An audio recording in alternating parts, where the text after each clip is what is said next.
live. I'm sitting down with Tommy of Year Zero. What's up? Here to was that Ronan? John? I don't know. You have a podcast? Like I don't remember if you have a podcast or not. Well, I have like a YouTube channel that I kind of work on periodically, but not consistently. No. Okay. That's called Mind Your Business. Mind Your Business, and I'm putting what's my friend Caleb from Twitter, Caleb Salmon. Yep. So this is gonna be a lot of fun. We're talking about Undiscovered Country. Star Trek reference. Undiscovered Self by Carl Jung. I got a pipe ready to smoke, but I can't smoke it indoors, but it works. So let's get into it. We tried the link, and then we'll get into this. Oh, completely forgot. If anyone here wants to kind of say what they do before we go live, so you can introduce yourself a little bit, feel free to do so before we get into the book. I don't do anything. You're doing a chicken coop, so I mean that's something. Oh man, this is a killer time of year for me. So it's all about gardening and animals and being out in the sun, and I love it, but it's exhausting. It really wears you out. So, yeah. So, you want to go next, Caleb? Go right ahead. All right. I teach, and right now I'm building two tombs facades that are we're going to use on Easter. Trying to rig them so that the stones roll away on their own at the click of a button, and then the kids can look inside, and Jesus isn't there. It's pretty cool. That's gonna be awesome. That sounds like a real cool thing. That's the goal. John, what about you? Anything you want to add? Me? Yeah. Well, I do a lot of art, as you can see in my background here. Looks great. Watching. Thanks. That's on Instagram mostly. I'm working on that. I'm working on selling it and doing other things with digital prints and stuff like that. But I do I do podcasts periodically. I've been on Tommy's show before. I like to talk about Carl Jung, so whenever I get a chance, I try to jump on it because it's good stuff. I do have a YouTube channel called Mind Your Business with John Hartman. I'm really into like meditation and like Eastern philosophy, so I talk a lot about that kind of stuff. I haven't done a video in a while.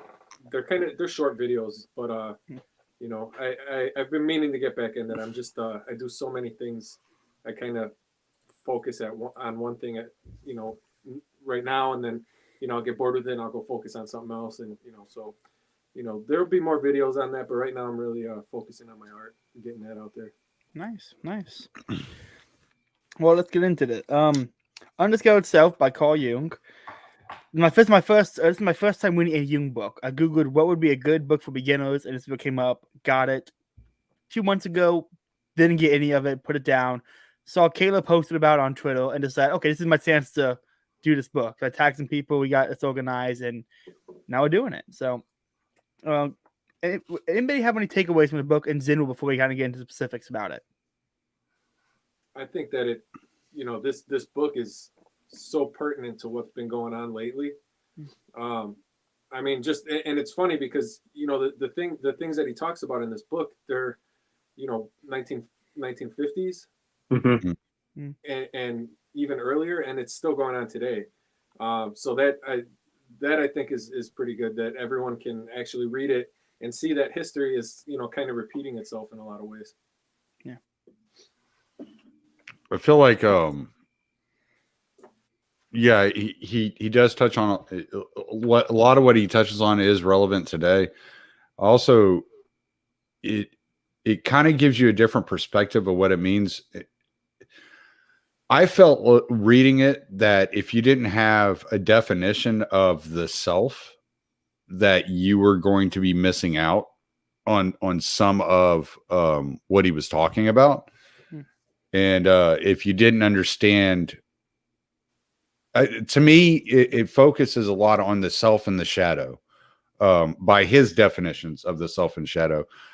Correct me if I'm wrong, John, because I know you've read a lot of this stuff that I'm referencing here. But so he has you have to understand what he means when he says the self or yourself. He's talking about, he breaks it down into, a person has like 4 attributes. So you got the ego, the shadow, the anima, and the self, right? And the self is the full knowing of oneself. It's breaking through all the psychological barriers in order to really truly know who you are. And if you aren't aware of that going in, you're going to get a very different interpretation than if like someone like John or I reads it and we're seeing what he's talking about. He's really talking about the discovery of all your dimensions and every side of yourself, and that incorporates the darker side. And he's talking about how, without going down this path of discovering who you truly are, you're going to be left without the ability to fight ideological fanaticism. And so you're basically, you're not going to be able to critically think your way out of it. And one of the things I found wild about this read was, in his determination, discovering oneself is discovering a faith bigger than oneself. It was discovering something that transcends humanity, and that you needed that transcendence to escape the possible slavery to the totalitarian state. Yeah. So I think one of the things you were talking about, like the path to the self-discovery, in other books, he calls that individuation process. Yes. And that's where you kind of bring all these things in together. You know, as far as like you were talking about the anima, what that is the anima is like the feminine side of the male psyche, and the opposite of that would be the animus for women. So Tommy's right. I do think that like maybe someone that's read enough Jung will kind of see the self as a different thing. But I really don't think it's necessary, like it is in other books, because you can read this and kind of follow along pretty easily. I might be wrong about that, seeing it from my perspective.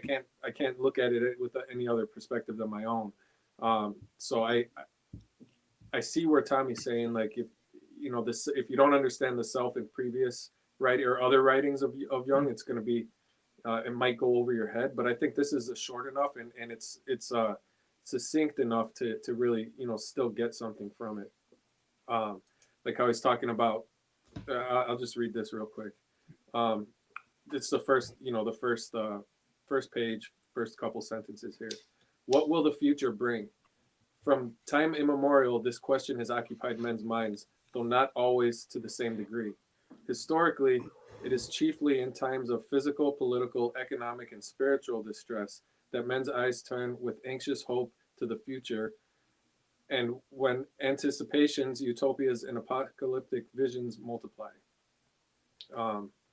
I think that he sets it up really, really well there, because that's exactly what we're going through. That's exactly what they were going through in the past. It's not just one thing. We're getting hit from all different sides, be it spiritual, material, whatever. So I think that when he frames it that way, the self isn't as important to understand right away from the get-go here. Caleb, anything you want to add? Yeah, I think when I was reading it and putting it in the context of the 1950s, like a lot of what he says is in the context of the Cold War, the USSR.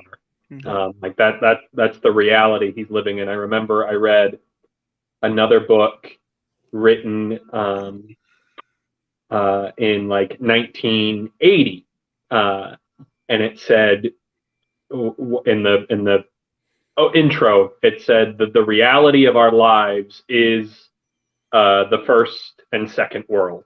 Communism is the reality of our lives. Like, and that was 30 years later. That was just, hey, our entire world is defined by this thing that's going on. But when you mentioned how relatable what he says is to today, even though the Cold War ended, the USSR fell, it's, and you look at what he's saying about how that was happening in the West during the Cold War, it almost feels like we didn't change anything, even though the enemy was gone. The same things that we were doing in the Cold War that he's talking about and saying, hey, this is what's beating people down. They're still going on. Mm. Probably something to do with the communist ideology infecting the institutions of America. So like the Marxist universities, the secular dogma, all of it is either socialist, communist, or just liberal, which is these things, just minor differences, but just so much of it's just sad ideology. It's really it is the going ideology of the age. It's everywhere you look. Well, he touched on this in the fifth essay. He touches on this, and he alludes to the fact that the more comfortable people are, the less likely they are to change. So, like, if you look at your parents' generation and the way they grew up in America, they were very, very comfortable, and it was very much like we were raised. A lot of us were raised like, well, yeah, you just believe what they say, and you just have faith in the system because the system's always held us up.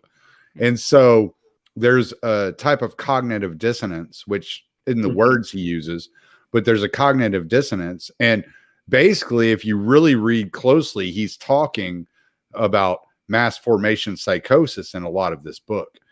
But there's a cognitive dissonance that occurs whenever that security that you're used to starts falling away and you're clinging on to that old thing. And you have to let go of that old thing. And he talks about this, and I think this is what John was referring to whenever he said, like, we really need to cover this fifth essay. Like, this is like super important.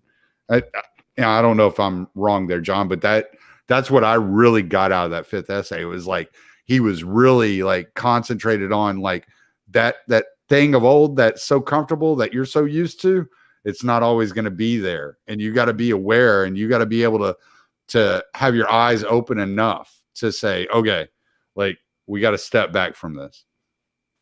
Yeah, I mean, I think the fifth, sixth, and seventh is really, really pertinent. I mean, the whole book is. I mean, but I wanted to kind of talk more about the fifth than anything. I'm not opposed to talking to all of it, but I think that like here, I highlighted a couple parts in this fifth part here, and so I'm just going to read them, and we can figure out if we want to talk about them or not. So, only when conditions have altered so drastically that there is an unendurable rift between the outer situation and our ideas, now become antiquated, does the general problem of our Weltanschauung, which I guess means philosophy of life, arise, and with it, the question of how the primordial images that maintain the flow of instinctive energy are to be reoriented and readapted. Now, I think in regards to religion, what he was kind of trying to get at in this chapter is kind of shifting away from like the literal meaning, the literal word, and kind of putting it in a way that modern man can understand. And I think that's some people may argue that that's not a good thing, that the word is the word, but I really think that in order for the values of the word to carry on to this generation, we have to put in the terms that people can understand. And the churches aren't doing it now, and the state is. The state is taking over where religions left off. You could argue whether or not you can gain morality from somewhere aside from the church, but that has been the way that society has been functioning for 2,000 years, right?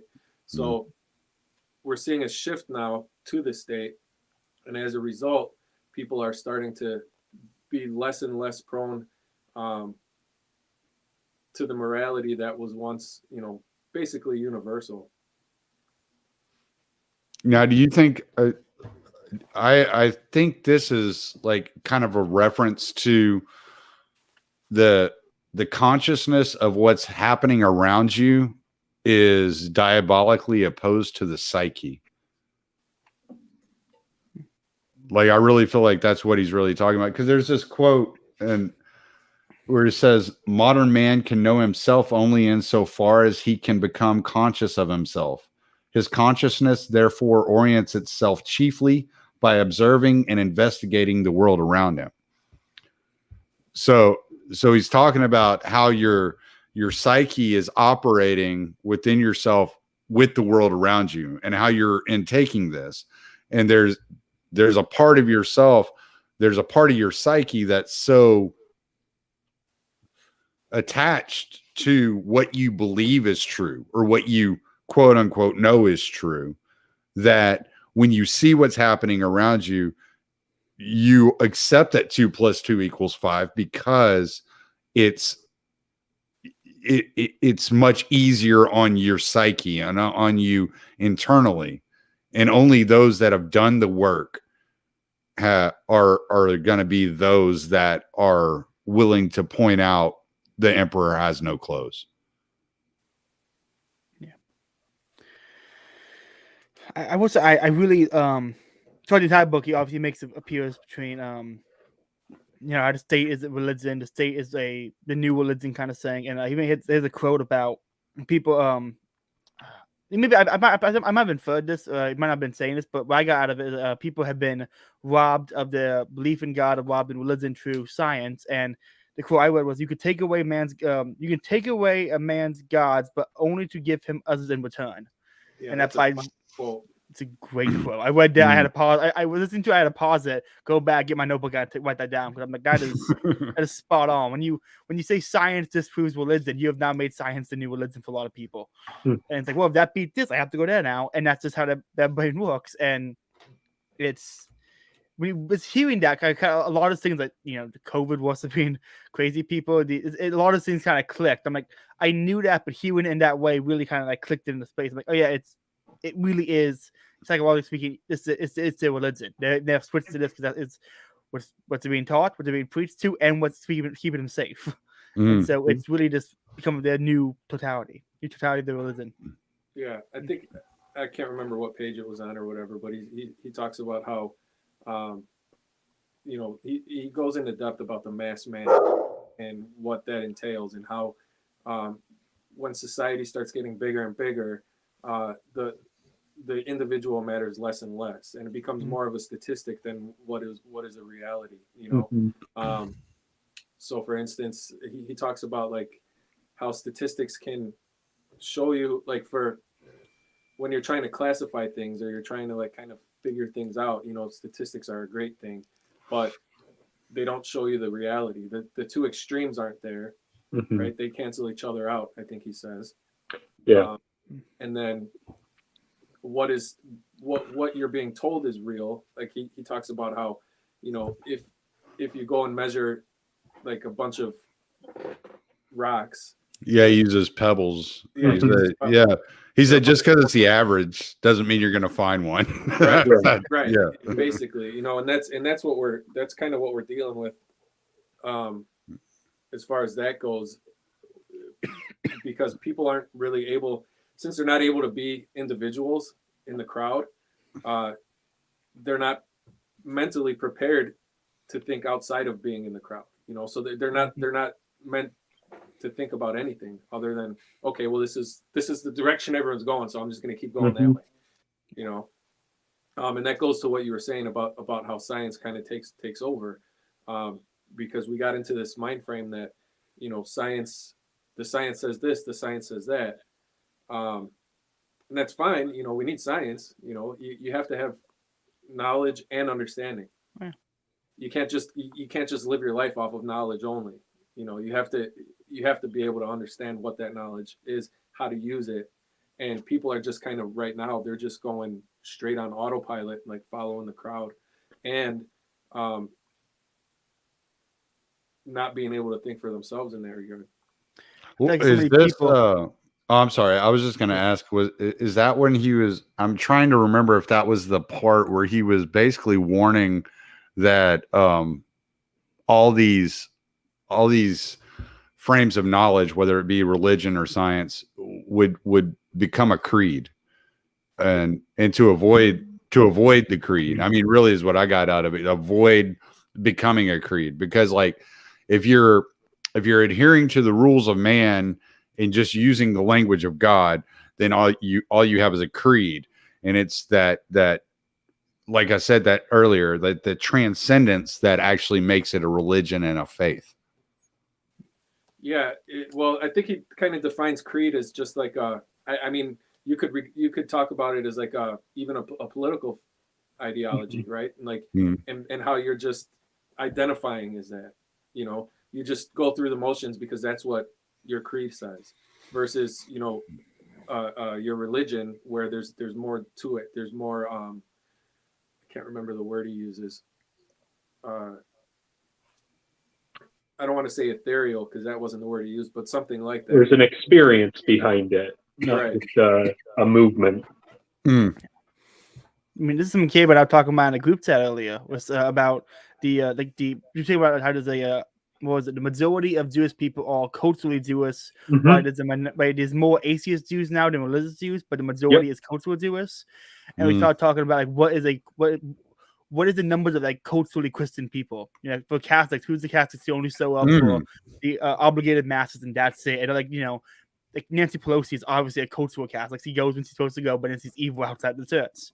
Right. You know, how many Christians are there? It's Easter Sunday, cultural Christians, and we're seeing there's a huge Christian majority of people. It's like no, there's a really small minority of actual Christian people in this country, and there is a lot of them who just claim Christianity when they go on Easter and Christmas only.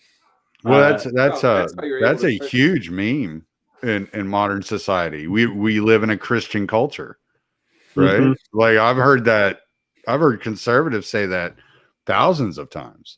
Yeah. So yeah, that's a huge meme, and that's like definitely looking at it that way. It definitely makes a lot of sense. Mm-hmm. I'd be willing to bet it's probably 3 out of 4 people who say they're Christian in the West. I was hoping to be higher than that, but I think you're right. I'd be willing to bet 3 out of 4 people who will, if you ask them what religion they are, they'll say Christian, or if they or some variation. Yeah, or if they're going to church, it's Christmas and Easter, and they're not really. There's nothing going on spiritually. Just hey, we go to church on Christmas and Easter. I'd probably say 3 out of 4 Christians are in that category. I would say that's pretty accurate. Yeah. Fall under that category, to be honest with you. And you can honestly see it. If we weren't culturally Christian, those evil, not just the people who are following through on the motions, just your Joe Schmo on the street, but the Nancy Pelosi's and the Joe Bidens, if we weren't culturally Christian, they wouldn't claim it.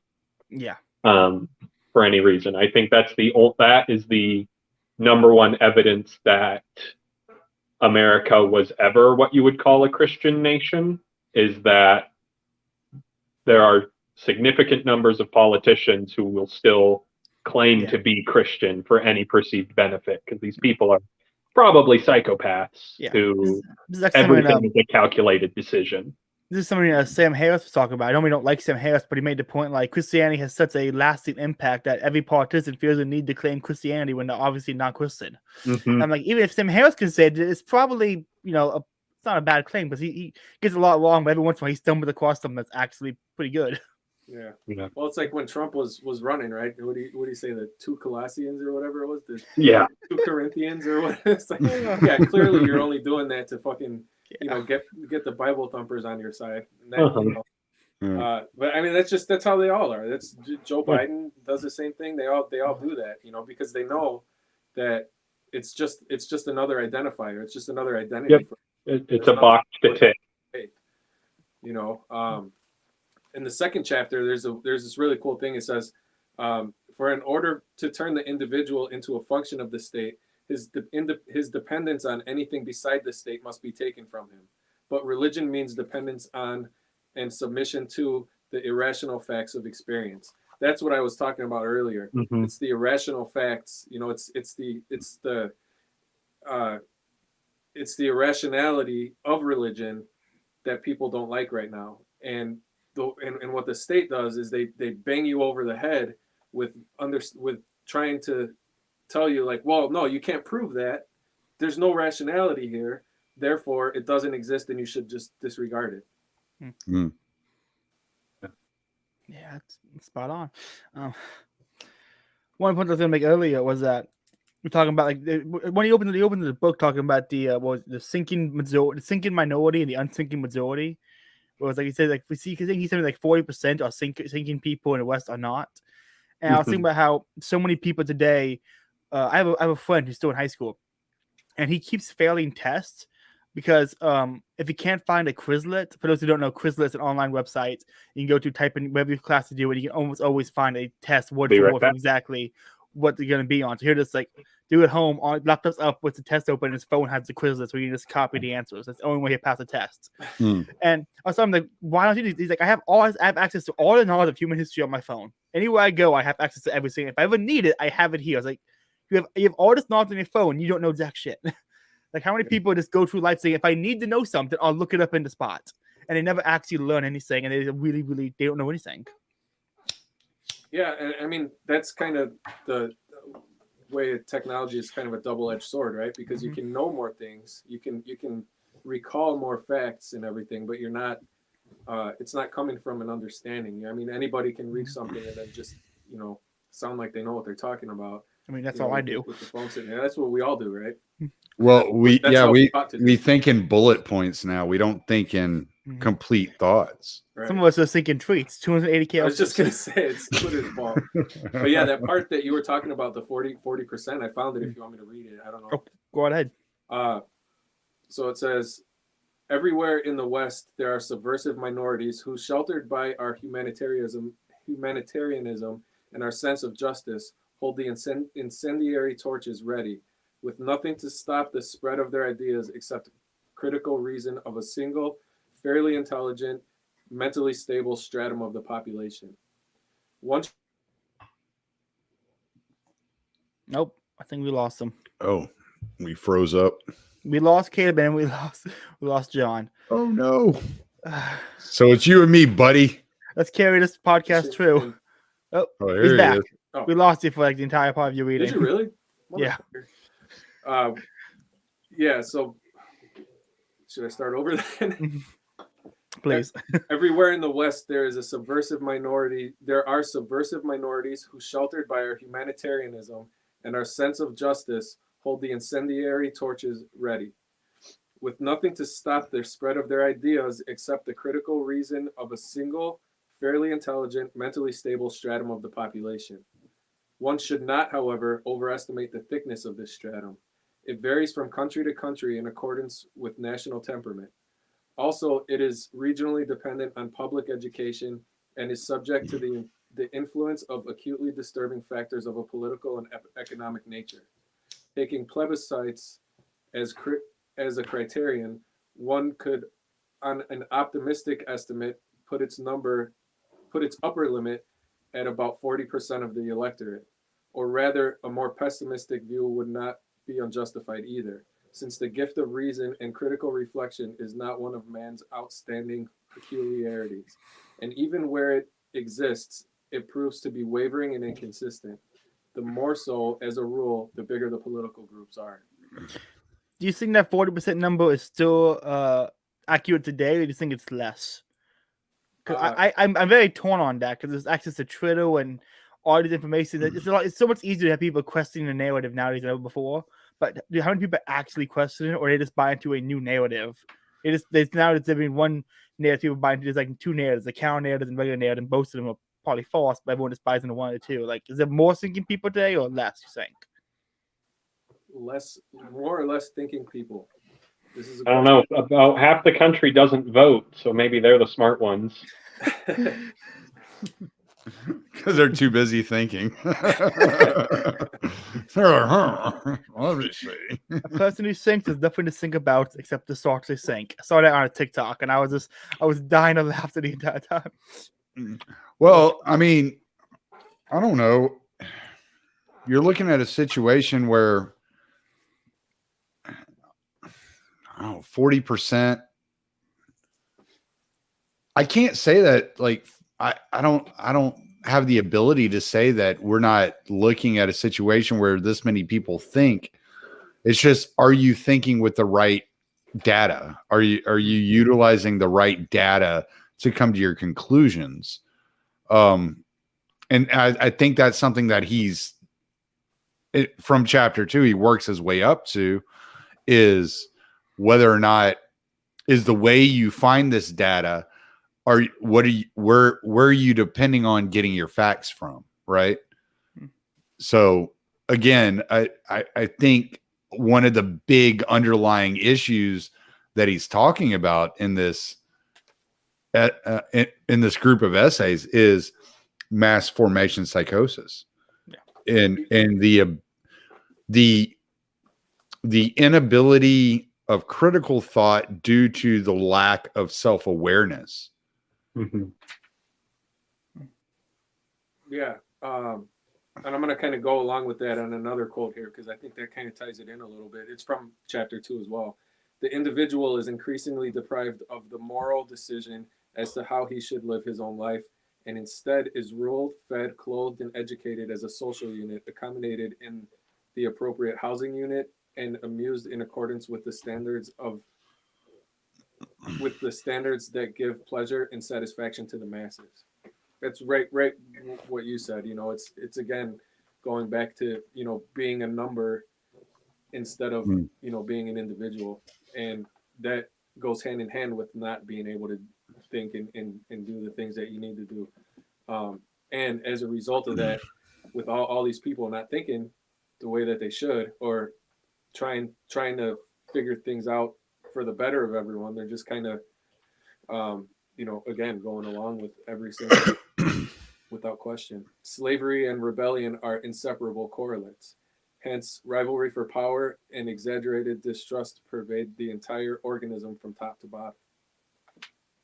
And what happens is the people that are the people that do think for themselves naturally find themselves in places of power, because they understand that they can manipulate the people, because most people don't think. Yeah, the quote in there that these people are so they've lost themselves completely. There is no individual awareness in them, and he says an infinite number of zeros does not add up to one. The masses are completely susceptible to one person who is aware of it, aware of what's going on. And the quote you read before with the housing and the entertainment according to what is being provided to everyone, it makes me think of the you will live in the pod, you will eat the bugs, just consume the next product and move on with your day. Yeah. I think we'd be remiss if we didn't touch on the fact that he's not only warning against the collectivist mentality and what I would say is a fanaticism of the state, but he's also warning against radical individualism, because he does touch on the relativism of or the subjective nature, or the relative morality and that individualism brings. So it's not just there's a line you walk, and he's telling you there's a line you got to walk. Like you still have to be part of this world, right?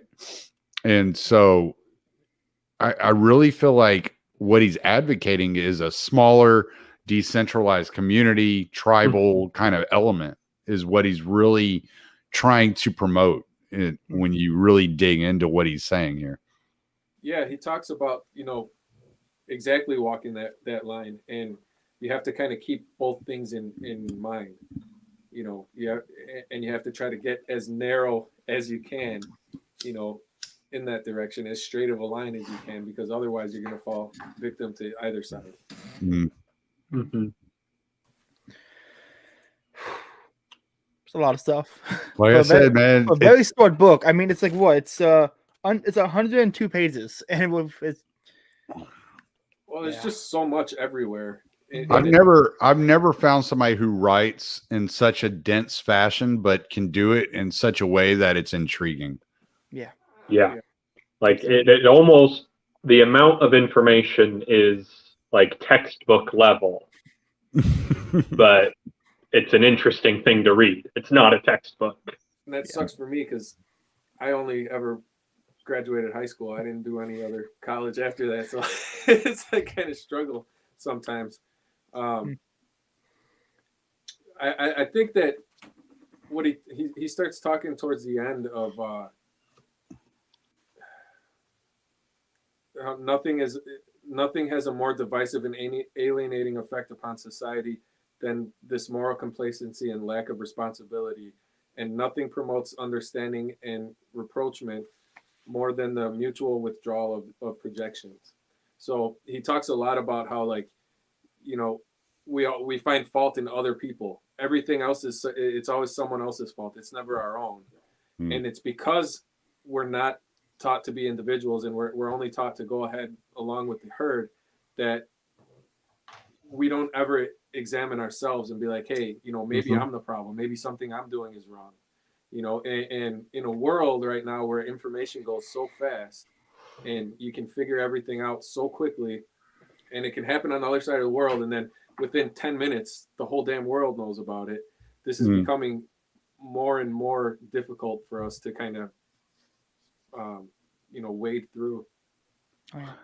As a Christian would put it, humanity is fallen, right? And he talks about this and he gets into it. He's like, you got to be aware that, like, when you see the crimes happening by these dictators, these atrocities that are being carried out, you're no different. It's in you too. That darkness, and we were talking beforehand about that book, Ordinary Men. Like that darkness is in you. And I've heard Jordan Peterson reference this. I mean, and I think this is something that really changed my way of thinking about things, was to understand that, oh, well, I'm maybe one of the 80% and not the 20%, right? I may be a follower. And if I were put in that situation, I might have been a Nazi, right? Even if it's people were. Yeah, exactly. And so it's coming to that realization that level of evil is in each of us as humans. And you have to not only get to know that side of yourself as much as you don't want to know that side of yourself, you have to conquer it. You can only conquer it by knowing what it is that you're conquering. Right. I think I said this many times, a lot of places, but it's like you can't defeat a demon if you don't know what it looks like. You know, and we all, throughout human history, like humans have been really shitty towards each other, you know. And again, I'm going to say, you know, we can, a lot of that has to do with the fact that we don't look at ourselves as the perpetrators.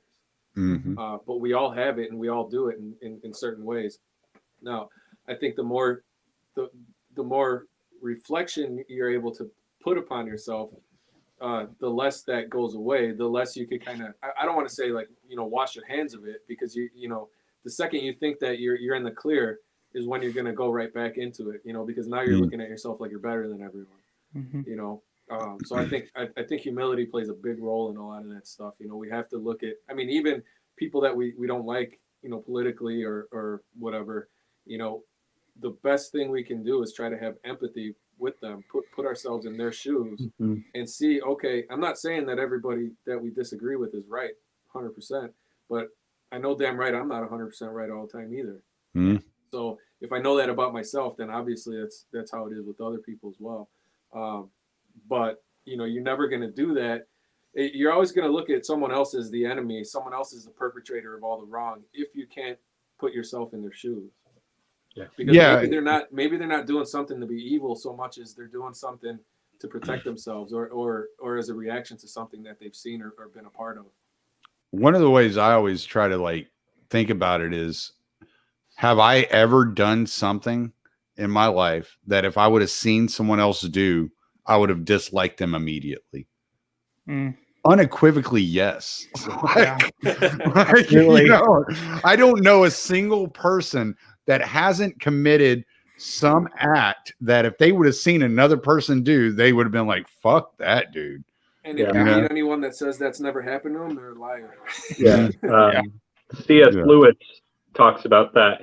When he says, if anyone struggles forgiving other people, just think about your own day and how often you forgive yourself for the things you do that you would not forgive if someone else did. Yeah. Holding on to things that are like 10 years old or something like that, you know? Like, yeah. Let him without sin cast the first stone. Exactly. Yeah. I think another thing is he doesn't really talk.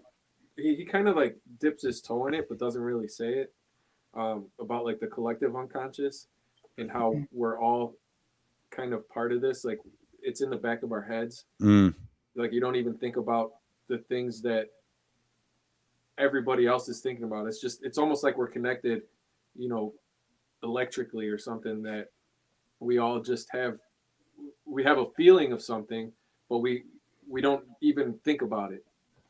You know, it's just a part of like that kind of directs us. And how he talks about how I think Europeans, he says something about like the Europeans like fucked with people from different countries and everything, you know, like they put a lot of hurting on them and everything. And that's something that we all have to deal with collectively, like as a group. Like we have to realize like, oh shit, you know, this may be, you know, left over from that, but most people aren't even in that unconscious. I mean, no one, he says that, you know, if you don't pay attention to the unconscious, the unconscious will become your conscious and you'll call it fate.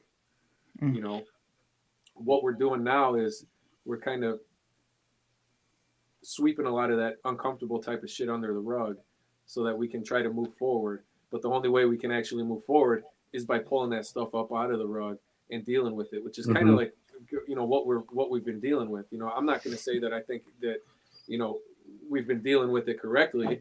You know, I think we're kind of, you know, it's the pendulum. You know, we were all the way over here, then, you know, people had enough of it. Now it's all the way over here. Now we're kind of on the backswing right now. And I think more and more people are starting to realize that unconscious level of what's going on. It's the logos versus the pathos. You're right. So the self, whenever you're trying to get to know yourself, like think about it like trying to live the life of Christ, right? So Christ was the ultimate self.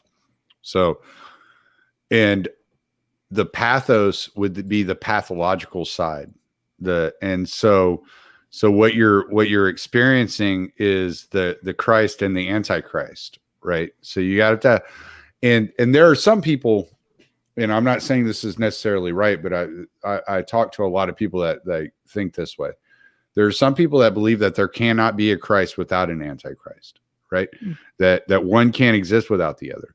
So like you have to look at the logos not as the opposite of the pathos, but the pathos is the inversion of the logos, right? So it resembles the logos with the wrong ends in mind, right?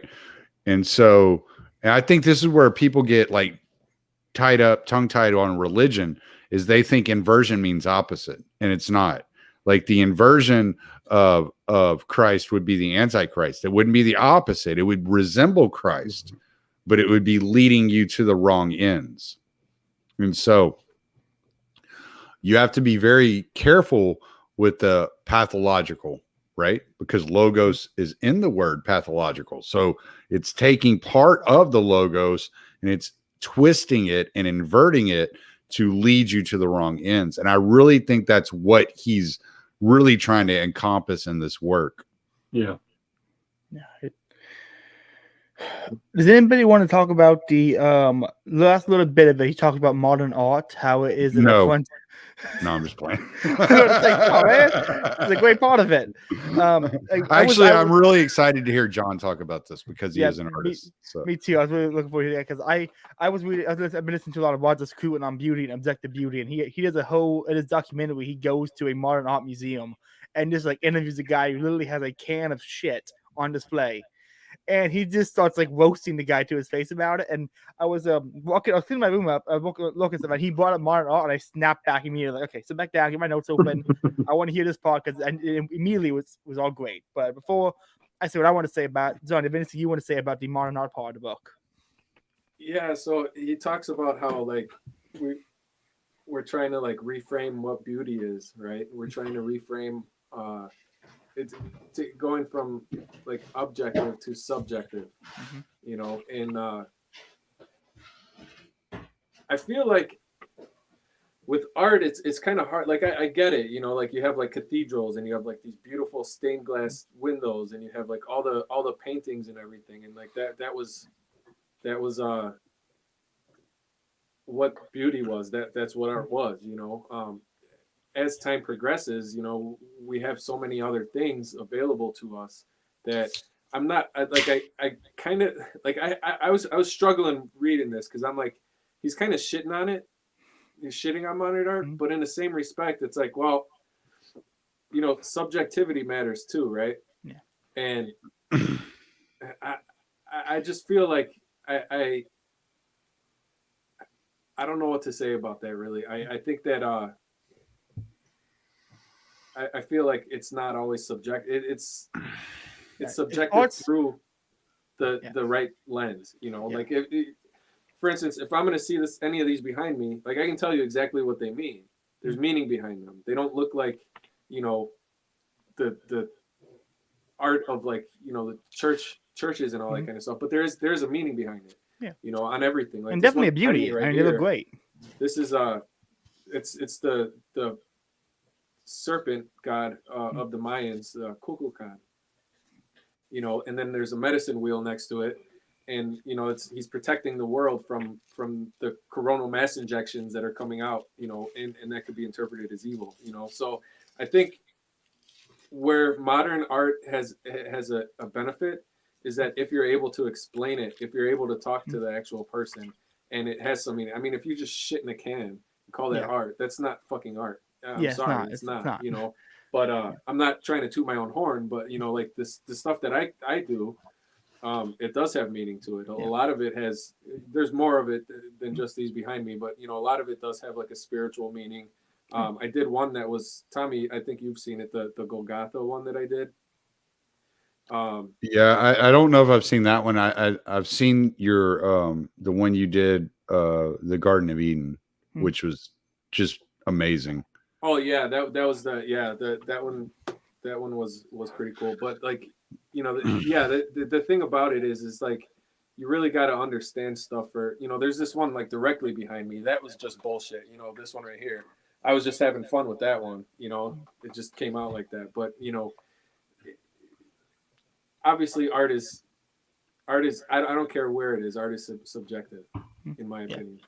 I think when it comes to art, it's like what is beauty, and I think it's ready to define beauty. Where like, beauty is whatever something is maximizing the form of, and so if your art isn't like your art is, it's maximizing the form of whatever the art you are drawing is. There is no real form to a shit in a can, or a toilet. There is no form to an open toilet seat representing, you know, the patriarchy. It's a formless. And they're trying to make it deep by applying meaning to. But when you actually have a form of something, you can apply meaning to, and exert the beauty of that form, you can actually have a beautiful art that some people might not like, but that involves preference of what the art is. Why I think a lot of modern art is not deep or meaningful or actually have forms too. I think it's formless, and it is inherently a disordered chaos in a sense. Like they're trying to display a chaos against the normal, against the order, and then they're trying to backpedal. And they create the art, and they okay, now I have to create some story behind it and make people like this art. And it really affronts people's natural sensibilities towards what is beautiful, what is ordered, what is good, and in doing so, they have corrupted men's sense of actually seeing beauty. Because now, well, obviously, I beholder, I can't say that's objectively beautiful, and it doesn't lift you up if you can't view it as something that is objectively good. And so it's a very clever, sneaky way to do it, like designed to destroy all. Like, I don't consider what you're doing is modern art by saying it has a form to it, has beauty behind it, has meaning behind it, and it's intent into that.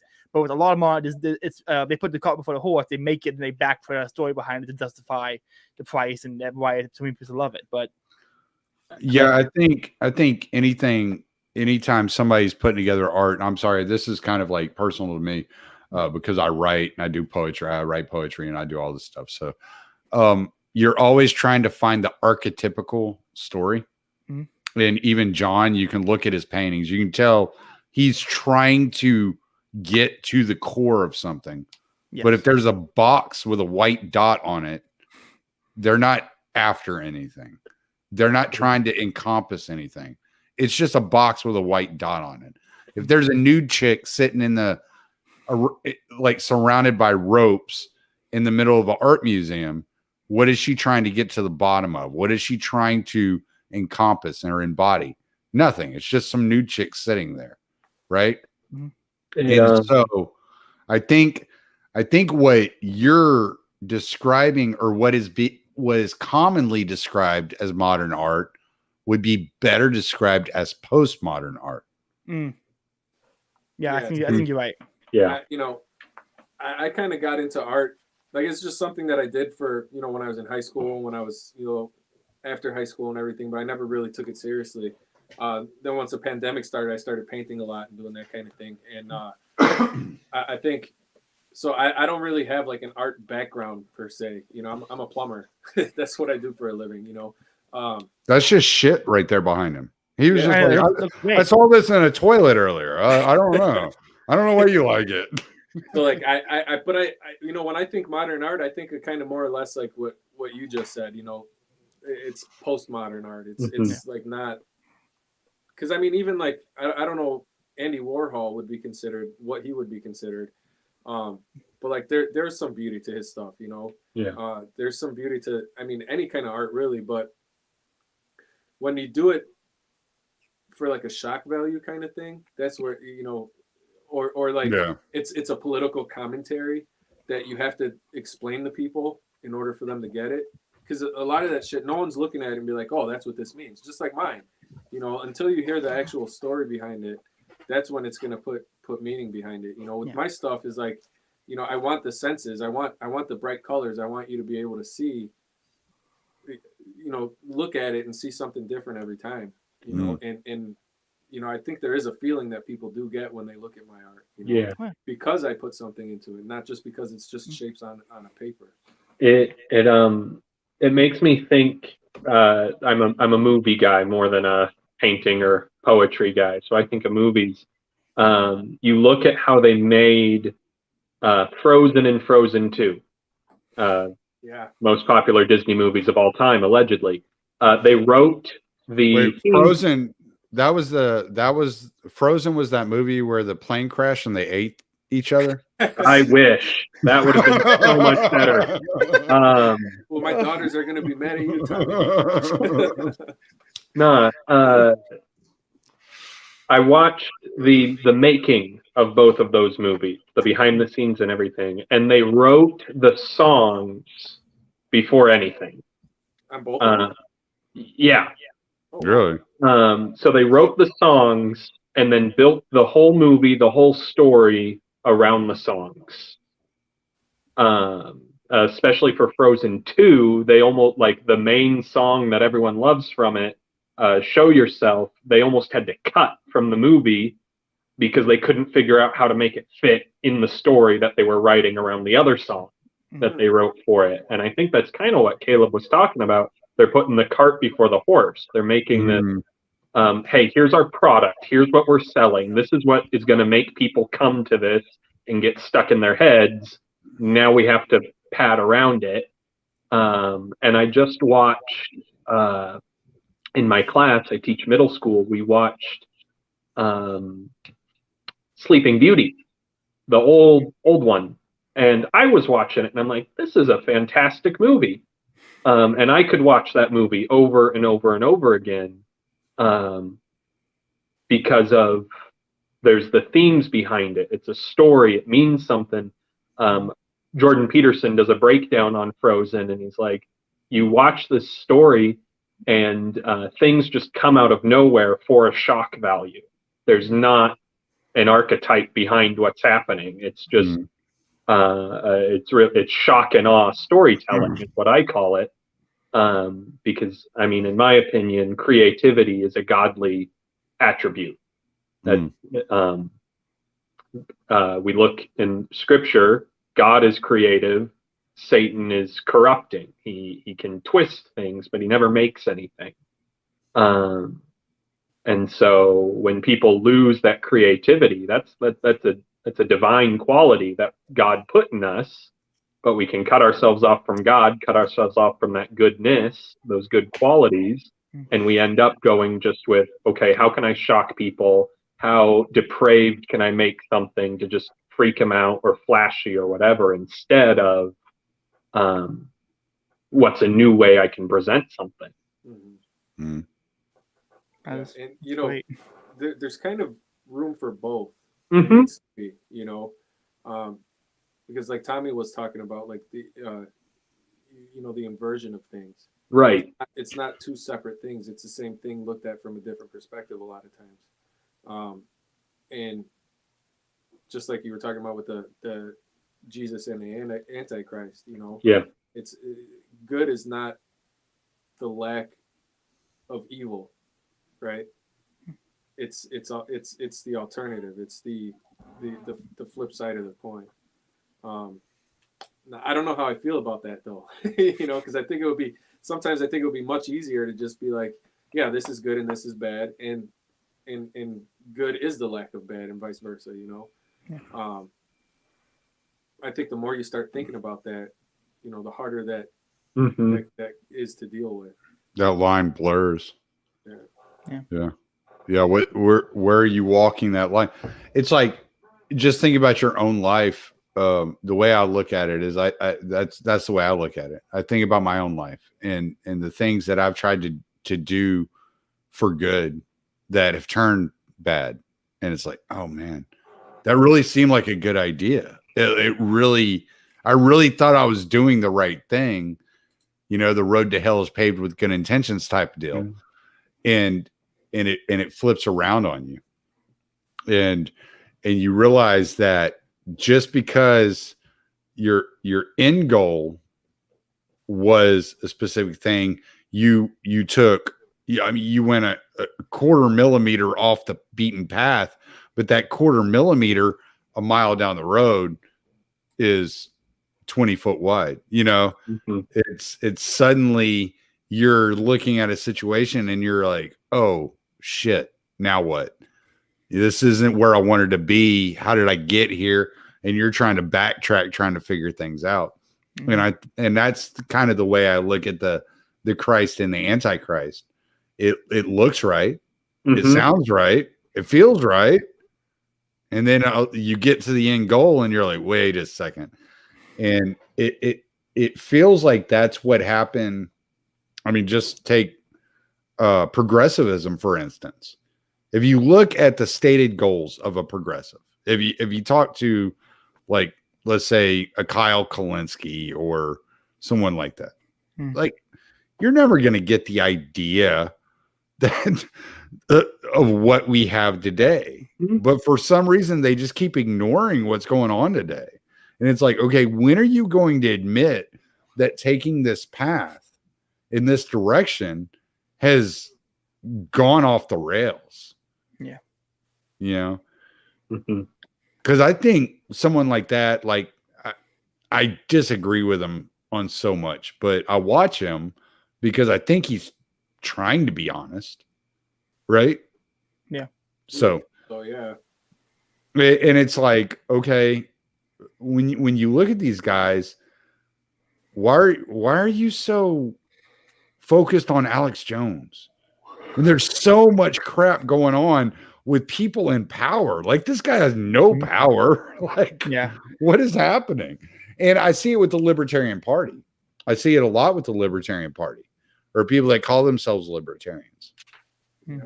That okay, your ends are okay, like I'm with you. Like the ends are awesome, but the means to get there, like you've gone astray, man. You're off the beaten path. Like we need to back up a little bit and try to figure out what's going on, recuperate. And this is that ideological fanaticism that it takes over. It's a mind virus. And if you're not self-reflective, and getting back to the book, because that's why we're here, right? But if you're not self-reflective, if you're not like paying attention to what's going on around you, you can easily get caught up in the hysteria of the crowds and jump on board in trying to destroy someone in their career. But where is that going to leave you? Does that advance anything? Does that help anything? I said it the other day. I was like, y'all are arguing with each other, and you're arguing with a bunch of people that have no power. Mm-hmm. Like you're not making a difference.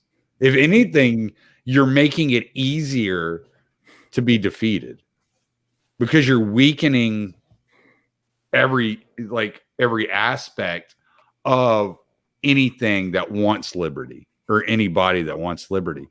And so you might have the right intent, but it's an inversion of getting to the good. It's an inversion of liberty, of libertarianism. We've gone for an hour. We've gone for over an hour now. The podcast normally is only an hour. Barely, but still. Come on, you got another hour in you. Let's go. It's 10 o'clock here. Dude, I just started drinking. Let's get on it. I mean, I don't mind going for a bit long. I don't mind going for a bit long if everybody else is still. No, I'm just playing. Like whatever y'all need to do, I'm good. I haven't eaten yet. My wife just texted me and said the food was fantastic. So, like, is it what? Well, what was the biggest? Last question. What was the biggest takeaway from the book that everybody had? Or what is? Or if you can't think of a good answer for that one, why is it? What is the reason someone should read this book? Who wants to go first? My biggest takeaway was was the advice he had for the church. It wasn't framed as advice, but what he said when he was speaking to the church, when he said, like from his perspective, the entire purpose of Christianity is the uplifting of the individual, and yet the church falls into the trap of working on the same mass appeal that everything else does. Mm-hmm. And the church speaking on the same wavelength as everything else just gets drowned out. And it needs to focus on what it actually does, which is an individual relationship with Christ. I think that that is what stuck with me. That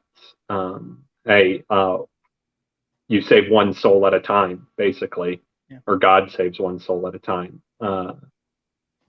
Was what I took out of that, and that really spoke to me there. Zong, what about you? I think that for me, it's the whole thing with Jung, whether it's this book or any other book, is that what he's talking about is creating a healthy person. In order to be a healthy person, you have to be mentally right. And I think that with this book, it's a good primer for getting into other things that he talks about. This book in particular, I like that he makes a distinction between the state and church, and says that they can both be used for bad if you don't know yourself, and that in either regard, the only way that either one can be healthy, whether it's a state or a church, is by healthy individuals making the body of it. Mm-hmm. I think that's the most important thing. And I'm not talking obviously physical health, although that helps a lot. But if you're not mentally healthy, you can't be good for anybody, let alone yourself. And I think that's what he starts getting at in this book, is just that. Tommy, what about you? I think I don't know. My biggest takeaway, I think, was that there's that when you start going down the path of really getting to know yourself, it is going to be a journey that leads you to transcendence, and not necessarily God in the colloquial sense, and what people think of as God. I have my own opinions on what God is and what that means, and we could have that conversation some other time. That would be another hour at least. Anytime you want to do it. But that there's something within a person, within your will, that is bigger than humanity, and that can lead you to. He makes in the final essay, he's talking about someone who has gotten to know themselves can make impact subconsciously on the world around them. And that really struck me. I was just like, wow, that's pretty wild. Yeah, it's like the wealth, power, and influence kind of thing is what he was like kind of hinting at, to be honest with you, is that you're able to take care of other people. You're able to show other people the way, and get people to do what you know to be correct by taking care of yourself. Yeah, but he makes a point to make sure that you understand that this is a subconscious thing, that when you start thinking about it, you destroy that ability, right? That this is something that when you're in the right frame of mind, when you're on the right track, people just follow. Yeah. And that focusing on how do I get people to follow me probably is not going to end well. You know, that what you need to do is you need to focus on how do I make me better. And as you make yourself better, then that influence, it shines into the world, and you make a difference in the world. And, people really need to, including myself. I mean, I'm not one to preach. I got to better myself just like everybody does. So that really struck me. I was like, oh, wow. Like that having that kind of impact on the world around you is important, especially if you're making a good impact, because he makes a point that if enough individuals do this, then you impact the entire world, and the world changes because of the influence. And this is something that Christianity teaches, that it's one soul, one spirit, one person at a time. And so he really emphasized that from a psychological standpoint. And I thought it was really interesting. Yeah. It was a fantastic book. Book was called Undiscovered Self by Carl Jung. It's very small, not easy to pick up on Amazon and listening. I highly recommend you pick it up and read it.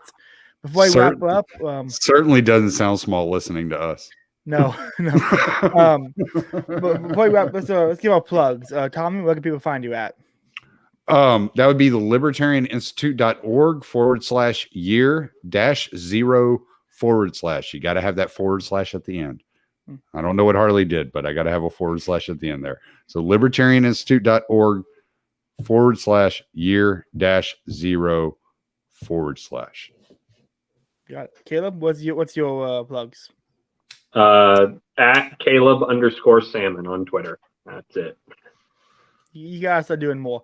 Zom, where can people find your plugs at? Or where can I find you at? You can find me at Twitter at spiritual_Ronin. You can check me out on YouTube. I have a few videos on there right now. That's Mind Your Business with John Hartman, JONHARTMANN. Check out my artwork on Instagram. The link will be in the description. I'm sorry? The link will be in the description if anybody wants to check it out. That one, the Instagram is Seven Finger Studio, at Seven Finger Studio. And that's Instagram. Yeah, and that's pretty much it. I have it up now, and I'm looking through it, and the art is incredible. Are you selling any art yet, or are you just posting art? I've had some people ask about some pieces, and I'm working on getting a website going, and I'm working on digital prints, because some of these There's a couple that my kids really like that I can't get rid of. They want them for themselves, and then I feel like if I do the digital prints, that'll be easier for people to pay for them. Yeah. Because I can charge 10% what I would for like an original, Hmm. or even less. Well, let me know when you put that up because I want to pick some of these up. They look I'm on Instagram now, and they look great. Thanks, dude. Yeah, and hit me up. I'll get you hooked up with somebody. I'll get your website up and running in no time. Awesome. Yeah, I'll talk to you about that. Wonderful. Well, this is another episode of Faith, Liberty, and Praxis. Be sure to like, comment, share, subscribe, the whole YouTube stick. I don't kind of any episode in the work or on the schedule, but I have a lot of books that I am reading. Soon I'm going to do After Liberalism, Multiculturalism, Death of the Rest, and Reclaiming America as Justice Ramondo. And so I got a bunch of paleo good right-wing books coming out, so that's gonna be a lot of fun. Make sure you subscribe for that. But that's about it. Everyone have a good night.